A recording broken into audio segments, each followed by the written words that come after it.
Hola, hola, ¿cómo andan por acá? ¿Qué dicen? ¿Cómo están? Hoy con un nuevo encuentro de este ciclo que llamé Mi Mundo Interno, explorando mi mundo interior, que tiene que ver con herramientas de coaching que estuve aprendiendo cuando estudié la carrera y que la verdad que a mí me han aportado muchísimo en mi vida diaria. Y este es un tema en especial que también me hizo mejorar muchísimo mis vínculos, mi relación con el otro, y es el tema de la comunicación, el que quería hablar hoy. Es un tema súper interesante y la verdad que las herramientas que me facilitó la carrera, conocer, es- o sea, profundizar en el tema de comunicación para mí fue súper efectivo en todos mis vínculos. Porque, ¿qué pasa? Todo el tiempo estamos comunicando algo. Que no es necesario estar hablando con palabras, es decir, comunicarnos verbalmente para estar comunicando. Es decir, incluso sin palabras lo estamos haciendo. ¿Y qué pasa? Vamos con un ejemplo. Por ejemplo, imagínense que, no sé, hago una reunión que a mí muchas veces me ha pasado de hacer una reunión en tu casa, no sé, con amigos, familia, como quieras, y llega la hora, se va terminando y llega la hora de levantar la mesa. Entonces te das cuenta que la empezás a levantar todo vos sola, y que nadie te está ayudando, ¿no? Por ejemplo, y ahí tenés como varias opciones. Una podría ser pedirles o reclamarles al resto de las personas que te ayuden así de forma agresiva, porque bueno, vos te estás poniendo tu casa para el encuentro y al final estás haciendo todo vos sola y esto podría derivar, no sé, en alguna discusión, en algún mal momento que se dé. Esa sería una opción. Otra opción sería que yo hice muchas veces, es quedarme callada eh, el resto de la noche, por ejemplo, pero hacer notar que estás enojado, ¿no? Sin decir por qué, pero... eh, y la tercera opción puede ser pedirle a los demás de manera amable que me ayuden a limpiar todo, así entre todos lo hacemos más rápido y no tengo que hacerlo sola ahora o el día siguiente, ¿no? Entonces, eh, acá se desprenden, digamos, de este ejemplo, varias cosas. Primero que la primera opción o la segunda opción estarían cerrando posibilidades, de alguna manera. Eh, Estamos haciendo un pedido, por ejemplo, tanto en la primera como en la segunda, pero de diferente forma. ¿Por qué? Porque en la primera estoy haciendo un pedido, pero de manera agresiva, ¿no? Entonces ya estoy emitiendo un mensaje agresivo. Sin embargo, en la última lo estoy haciendo de manera amable, ¿no? Y en la opción en la que me quedo callada, eh, bueno, también en la primera hay como un reclamo que yo estoy haciendo. En la primera hay un reclamo, porque les estoy diciendo de manera agresiva, les estoy reclamando, hay un reclamo, eh, y en la otra hay un reclamo, pero de manera silenciosa, porque me estoy quedando callada, pero estoy haciendo notar que estoy enojada. Entonces, y al quedarme callada y hacer notar que estoy enojada, no, el otro, digamos, no me lee la mente, porque ese es un tema que a mí me pasaba. ¿Vieron? O sea, no decir lo que te pasa, quedarte callado y pretender que el otro adivine qué es lo que te está sucediendo. Bueno, eso es bastante difícil, que el otro adivine, ¿no? Entonces empieza a generarse todo un ruido en la comunicación porque a mí no se me va el enojo, entonces ahora estoy enojada por esto y después ese enojo se va trasladando a otras cosas, el otro no sabe, te pregunta, le contestas mal y ya sabemos cómo termina porque seguramente cada uno de ustedes ha vivido algo similar. Entonces, eh, ¿qué pasa? El silencio también es una forma de comunicar, ¿no? Que de alguna manera me cierra la posibilidad. Eh, ¿Qué pasa? A veces yo estoy no estoy siendo efectiva. No puedo decir que la comunicación es mala o es buena, sino que no está siendo efectiva o, o está siendo efectiva o no está siendo efectiva la comunicación. Depende de lo que yo quiera lograr, ¿no? Porque ¿qué pasa? Lo que yo digo cuando se trata de una comunicación verbal, también tiene que ver con mis conocimientos previos y lo que el otro escucha también tiene que ver con el conocimiento previo que tiene. ¿Por qué? Porque eso va a estar, lo que digo y lo que escucha va a estar filtrado por mi cultura, mi idioma, mi historia personal, mi educación, esos códigos con los que yo me muevo. Entonces, ese filtro a veces no ayuda a recibir el mensaje. O también puede ser que yo doy por sentado lo que el otro, o sea, tiro la comunicación y doy por sentado cosas que el otro quizás no comprende el significado o no conoce el significado. Entonces, lo que es fundamental cuando yo voy a dar un mensaje que quiero que el otro reciba es chequear si está comprendiendo lo que quiero decir, la info. Por eso esto de quedarme callado y no decir, entonces ahí hay mucho ruido en esa comunicación, ¿no? Entonces, si yo chequeo con el otro, estoy diciendo algo, y chequeo a ver si está comprendiendo lo que yo quiero decir, es una forma bastante efectiva de comunicarme. Porque aparte en ese chequear el otro puede ser que comprenda otra cosa y entonces yo empiezo a aclarar y así se va acercando lo que yo quiero decir a lo que el otro comprende y puede llegar mejor el mensaje que quiero brindar. Y también la otra parte, porque muchas veces eh, para comprender, digamos, al otro, lo que el otro, cuando yo estoy escuchando lo que el otro me dice, ¿no? Para comprender realmente lo que me está diciendo, ahí es necesario aplicar una escucha activa. ¿Y qué significa esto de escucha activa en la comunicación?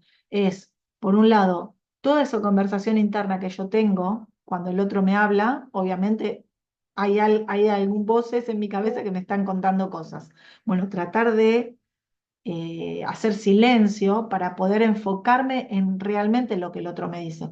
Porque cuando el otro me habla, yo voy a estar llena de juicios. El otro me está empezando a hablar y voy a decir, ay, pero ¿por qué me dice esto? Y me estoy empezando a preguntar, a hacer juicios, ay, ¿qué me quiera decir? Ay, ¿cómo me ve? ¿No? Y esa conversación interna me distrae primero y no me deja enfocar realmente en lo que el otro me quiere decir, que seguramente muchas veces está muy alejado de mi conversación interna, nada que ver lo que yo me estoy haciendo el rollo en mi cabeza con lo que el otro me quiere comunicar. A mí me pasa un montón de veces.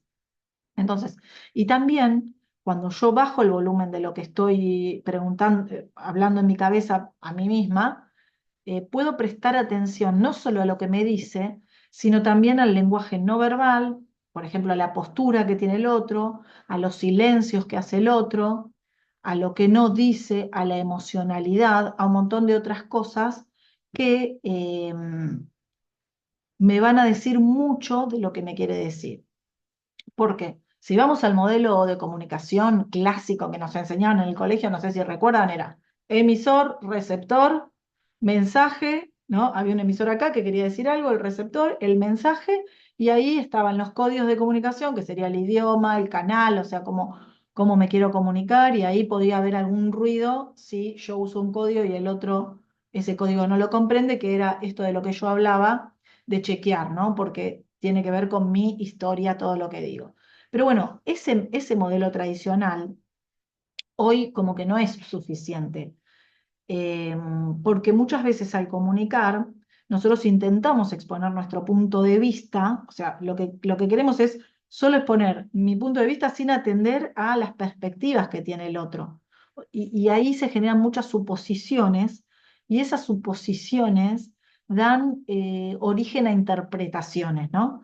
Entonces, cuando yo supongo y cuando yo interpreto lo del otro, estoy, digamos, no estoy haciendo ningún intercambio, estoy haciendo como un monólogo, ¿no? Y esas suposiciones, interpretaciones son propias, son juicios que yo tengo. Entonces, si yo realmente quiero saber, cuando estoy, por ejemplo, recibiendo un mensaje del otro, lo que el otro me quiere decir, o si no tengo claro, tengo que preguntar. La única manera de eh, estar 100% entendiendo lo que el otro me dice es preguntar, preguntar, preguntar y preguntar. Dejar de suponer, dejar de tener conversaciones internas, dejar de interpretar. Entonces, nosotros, al ser seres lingüísticos, ¿qué pasa? Estamos creando a partir del lenguaje, no es que el lenguaje, y siempre, siempre, siempre estamos en una conversación, ya sea con el otro o en nuestra cabeza, o sea, teniendo una conversación interna. Entonces, no podemos decir que no existe la comunicación o que no, la comunicación es mala o buena, sino que puede ser efectiva, como decía antes, o no efectiva.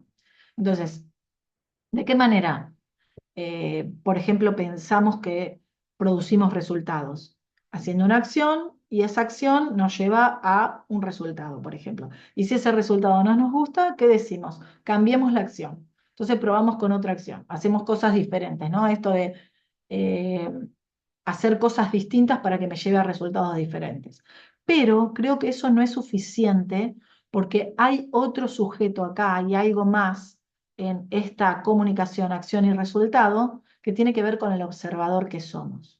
Entonces, ese observador que soy, tengo que comprender que tiene creencias, está formado por creencias, tiene limitaciones, tiene juicios. Nosotros miramos el mundo de determinada manera, desde mi propia individualidad, y este observador también está lleno de emociones, tiene un lenguaje determinado, tiene una corporalidad determinada. Entonces, para lograr resultados no solo tengo que hacer acciones, sino tengo que ver, primero, saber cuál es el observador que soy y en algún momento por ahí cambiar ese observador o mover ese observador para lograr resultados distintos. Es decir, que a veces pasa que cuando yo no logro los resultados que quiero, ¿qué hago? Me concentro en explicar desde el lenguaje, en dar esas excusas o explicar por qué no estoy logrando los resultados. O sea, estoy describiendo, tomo un lenguaje descriptivo, ¿no? Entonces, yo hablo desde mi perspectiva. Entonces, al describir eso que, ¿por qué no logré el resultado? Puedo hacer lo que, o sea, puedo hacer algunas afirmaciones, es decir, describo la realidad, o puedo hacer algunos juicios, o sea, puedo interpretar esa realidad. Puedo decir, ay, soy un desastre para, no sé, para cocinar porque la torta me salió mal, ponele. Entonces, bueno, la torta me salió mal, está bien, estoy describiendo esa realidad que sucedió. La torta realmente la saco, está toda quemada, está horrible, me salió mal. Pero que yo diga que soy un desastre, eso ya es un juicio. Eso no tiene que ver con una afirmación o con describir, sino que es el tipo de lenguaje, digamos, que yo estoy utilizando para solamente quedarme en un cierre de posibilidades, no quedarme ahí explicando o dando excusas de por qué me salió mal la torta. Pero yo también podría generar desde el lenguaje una nueva realidad, porque el juicio es subjetivo, que me salió mal la torta. Depende de mis propios estándares, porque si yo fuese una persona que me gusta la torta quemada, por ejemplo, para mí la torta estaría bien, porque mi propio estándar sería ese, o mi propia escala de valor. Entonces, el juicio no lo estamos mirando desde bien o mal cuando hablo de juicio, sino de que me abre posibilidades o me cierra posibilidades. Entonces, desde el lenguaje, porque somos seres lingüísticos y el coaching nos ve como seres lingüísticos, yo también puedo utilizar un lenguaje generativo. Y ahí me salgo de describir, sino que estoy generando, digamos, desde el lenguaje generativo estoy creando una nueva realidad. Sería como cuando me empiezo a poner metas y objetivos, ¿no? Bueno, puedo decir, ok, la torta me salió mal ahora, ¿no? Estoy haciendo descripción y después digo, voy a ocuparme de ver cómo hacer una torta que me salga bien, o sea, de ver que dejarla menos tiempo, prestar atención al horno, que no esté tan alto, etcétera, etcétera, etcétera. Entonces, cuando yo me concentro en el lenguaje generativo, estoy creando nueva realidad. Y entonces yo quiero resultados diferentes, cambio el observador que estoy siendo. me muevo en esa conversación interna que les digo que muchas veces tengo, porque el observador está mirando solamente la acción, por ejemplo, y no el resultado, y nosotros mismos como observadores me puedo poner a prueba y puedo comprender desde qué lugar me estoy parando, por ejemplo, para dar una respuesta, si puedo elegir otra opción, por qué no la elegí, qué debería cambiar para tener otra perspectiva de un mismo hecho. Entonces, eso me hace abrirme a diferentes observadores, puedo observar la realidad desde diferentes lugares, entonces eso me permite generar nuevas realidades. Así que bueno, el tema de la comunicación a mí realmente me apasiona. Luego vamos a profundizar con otros ejemplos, porque me parece que cuando uno empieza a explorar y cuando hablemos de la escucha, uno empieza a explorar la forma en que se comunica y mirar la forma en que me comunico con el otro en esta ida de vuelta, creo que hay mucho, mucho por mejorar y por ampliar y por mejorar nuestros resultados, en definitiva. Y por qué no, cuando mejoramos, en mi experiencia, la comunicación con el otro, se abren muchas posibilidades y también eh, empieza a fluir eh, la vida de una manera diferente, porque empezamos a dejar de suponer, como decía, que eso me parece fundamental, a empezar a preguntar y ahí no nos hacemos rollos mentales suponiendo cosas, historias que pueden estar días en nuestra cabeza y solamente nos restan energía y entonces empezamos a tener más energía para ponernos objetivos y enfocarnos ya desde el lenguaje generativo y no tanto desde el descriptivo, excusas y ponernos todo el tiempo excusas de por qué no estaríamos logrando cosas. Así que bueno, espero que les haya gustado, espero que haya brindado muchas herramientas para la vida diaria, que es realmente lo más importante desde mi punto de vista, ¿no? Que todas estas cosas aporten al día a día, ¿no? A lo que nos pasa en lo cotidiano. Así que bueno, gracias por acompañarme, gracias por estar acá. Cualquier cosa me pueden escribir ahí en comentarios y profundizamos determinados temas. Espero que tengan una excelente jornada. Nos vemos en nuestro próximo encuentro de este ciclo que llamé Mi Mundo Interno, explorando mi mundo interior. Chau, chau. Estén muy bien.